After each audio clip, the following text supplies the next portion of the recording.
అదే RTV app వార్తల్ని క్షణాల్లో చదివే అవకాశం ఉంటుంది. ఒక న్యూస్ పేపర్, ఒక టెలివిజన్ ఛానల్ మీ చేతుల్లో ఎప్పుడూ ఉంటాయి. కరీంనగర్ కార్పొరేషన్ పరిధిలో స్మార్ట్ సిటీ ఫండ్స్ ఇతర కేంద్ర నిధులతో 24 గంటల పాటు రక్షిత మంచినీరు అందించడానికి పక్కా ప్లాన్స్తో ముందుకు వస్తున్నారు కేంద్ర హోంశాఖ సహాయ మంత్రి కరీంనగర్ ఎంపీ బండి సంజయ్, కరీంనగర్ మేయర్ సునీల్ రావు. దీంతో ఈ నెల 24న కేంద్ర పట్టణాభివృద్ధి గృహ నిర్మాణ శాఖ మంత్రి మనోహర్ లాల్ ఖట్టర్ ఈ పథకాన్ని ప్రారంభించనున్నారు. మొదటి దశలో 2660 గృహాలకి 24/7 మంచినీళ్ళు అందించడానికి ఆ పథక రచన చేశారు. ప్రస్తుతం మనం కరీంనగర్లోని హౌసింగ్ బోర్డు కాలనీలో ఉన్నాము. ఇట్లాంటి పథకము దేశంలోనే మొదటి తెలుగు రాష్ట్రంగా చెప్పుకోవచ్చు, కరీంనగర్ పట్టణంగా చెప్పుకోవచ్చు. గతంలో ఆగస్టు 24వ తేదీన హర్యానా చండీగఢ్లోని మణిమజ్రా గ్రామంలో, మణిమజ్రా పట్టణంలో హోంశాఖ మంత్రి అమిత్ షా ఈ పథకాన్ని ప్రారంభించారు. మొత్తం మీద ఇక్కడ చూస్తున్నాం సభ ఏర్పాట్లు సైతం భారీగా నిర్వహించడానికి సిద్ధమైనటువంటి పరిస్థితి. ఒకవైపు కటౌట్లను సైతం చూస్తున్నాం, భారీగా కటౌట్లు ఏర్పాటు చేశారు. ఇప్పటికే అధికారులు దీనిపైన కసరత్తు చేశారు. మొత్తం మీద 24 అంటే నిరంతరము మంచినీటిని అందించాలనేటువంటి బృహత్తర పథకంతో, బృహత్తర లక్ష్యంతో ముందుకొచ్చారు. మొదటి దశలో ఈ పథకాన్ని ప్రారంభించడానికి రంగం సిద్ధమైంది. హౌసింగ్ బోర్డు కాలనీ వాసులకి ఈ పథకం అందుబాటులో ఉంటుంది. ఆ తర్వాత మిగతా 4055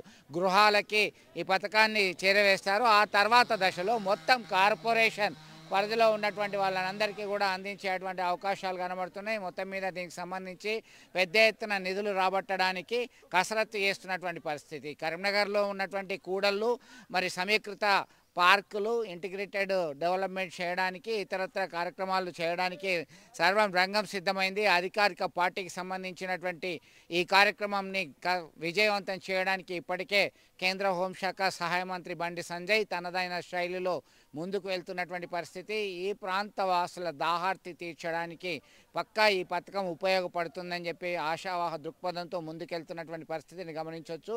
అధికారులు, ప్రజాప్రతినిధులు, రాజకీయ నాయకులందరూ సైతం దీని మీద ఇప్పటికే కసరత్తు చేస్తున్నారు. రాజకీయాలకు అతీతంగా కలిసి పనిచేయడానికి, అభివృద్ధి పథంలో సంక్షేమ ఫలాలు అందజేయడానికి తాను సిద్ధంగా ఉన్నాను అని పదే బండి సంజయ్ ఇప్పటికే ప్రకటించడం జరిగింది. ఈ క్రమంలో ఇది ఇంప్లిమెంట్ చేసి కరీంనగర్ ప్రజల దాహార్తిని తీర్దాం, 24/7 మంచినీటిని అందించడానికి నిర్ణయం తీసుకున్నటువంటి పరిస్థితిని అయితే గమనించవచ్చు. మరి మా పాలకవర్గం కూడా ఈ నెల చివరి మాసంలో పాలకవర్గం కూడా సమయం కూడా అయిపోతున్న సందర్భంగా ప్రారంభమైన ప్రాజెక్టులన్నీ కూడా ఇనాగ్రేషన్ చేసి ప్రజలకు అందించడానికి మరి ఈ నెల 24వ తేదీన మరి కార్యక్రమాలు తీసుకోవడం జరిగింది.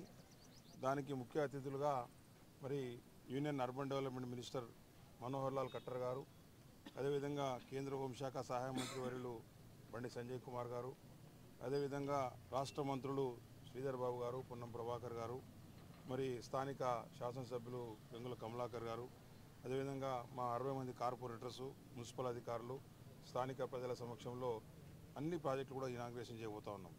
దానిలో ముఖ్యంగా కరీంనగర్ నగరంలో మరి పైలట్ ప్రాజెక్టుగా చేపట్టినటువంటి 24/7 24 గంటలు మంచినీటి సదుపాయం అందించే ప్రాజెక్టు కావచ్చు హౌసింగ్ బోర్డు కాలనీలో.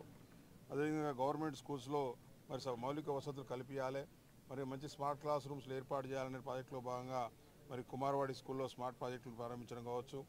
అంతేకాకుండా కరీంనగర్ మున్సిపల్కి ఏదైతే స్మార్ట్ సిటీలో ప్రాజెక్టులు కంప్లీట్ చేసి రాబోయే రోజుల్లో మరి ఇన్కమ్ జనరేషన్ చేసుకోవాలని ప్రాజెక్టులో నిర్మించినటువంటి అంబేద్కర్ స్టేడియం కాంప్లెక్స్ కావచ్చు. అంతేకాకుండా కరీంనగర్ నగర మరిన్ని వీడియోస్ కోసం ఛానల్ ని సబ్స్క్రైబ్ చేయండి. లేటెస్ట్ అప్డేట్స్ కోసం వాట్సాప్ ఛానల్ ని ఫాలో చేయండి. అండ్ లింక్ డిస్క్రిప్షన్ లో ఉంది.